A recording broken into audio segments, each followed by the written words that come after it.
اعلیٰ ہے، حضور فرماتے ہیں ویل للعرب من شر قد اقترب، حضور پاک فرماتے ہیں عربوں کے لیے تباہی ہے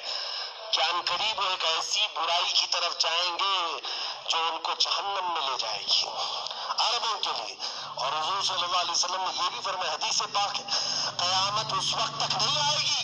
جب تک کہ عرب کے کچھ قبیلے بت پرستی نہ کرنے لگ جائیں۔ عرب میں ہوگا ہی، عرب میں بت پرستی ہونے لگ جائے گی،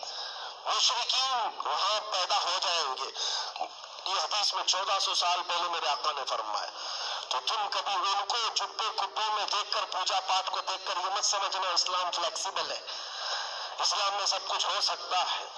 وہ تو اب نشے کے اڈے بھی کھول لیں گے اور کھول رہے ہیں، شراب پر سے پابندی ہٹا کر کے سعودی عرب میں اب شراب بیچنے پر بھی بات آ گئی، عورتوں کا حجاب ختم ہے، مشرکین کا داخلہ ممنوع تھا، لیکن اب مدینہ رسول میں بھی مشرکین کا آنا اور اس کی اجازت دے دی گئی ہے۔ یہ ساری قیامت کے قریب کے حالات جو حضور نے پہلے بیان فرمائے، میرے آقا نے فرمایا ہے